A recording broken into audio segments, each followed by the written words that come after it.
بسم الله الرحمن الرحيم نحمده ونصلي على رسوله الكريم أما بعد فأعوذ بالله من الشيطان الرجيم بسم الله الرحمن الرحيم إنهم فتية آمنوا بربهم وزدناهم هدى صدق الله العظيم۔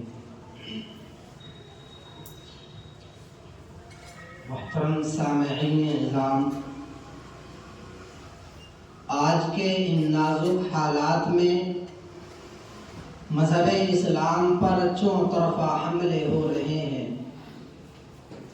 بڑے بڑے فتنے جہنم کے شعلوں کے مانند بھڑک رہے ہیں۔ قسم قسم کے ایمان سوز، اخلاق سوز، اسلام سوز اور انسانیت سوز فتنے ابھر رہے ہیں۔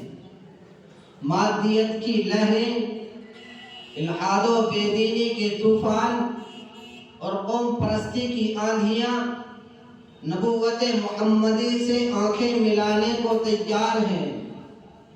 مسیلمہ کذاب نئے روپ دھار کر نبوت محمدی کو چیلنج کر رہا ہے۔ اسلامی سرمایہ پر ڈاکہ ڈالا جا رہا ہے۔ اسلامی قلعوں میں شگاف اور دراڑ پیدا کرنے کی کوششیں کی جا رہی ہے۔ انٹرنیٹ کا سہارا لے کر عالمی سطح پر بے حیائی و بدکاری، فحاشی و عریانیت کو فروغ دیا جا رہا ہے، اور افسوس کہ مسلمان ان شعلوں میں جل کر خاکستر ہو رہا ہے۔ بالخصوص امت محمدیہ کا وہ نوجوان جو پہلے فن سپاہگری و تیغ زنی کا دل دادا تھا، آج رقص و سرود کے فن میں کمال حاصل کر رہا ہے۔ یہی نوجوان کہ پہلے جس کی نگاہوں میں میدان کارزار کا منظر سمایا ہوتا تھا، آج ان نگاہوں میں فلمی تصویروں کے مناظر رقص کر رہے ہیں۔ آج کا مسلم نوجوان الحاد و بے دینی کے طوفان بلاخیز میں پھنسا ہوا ہے۔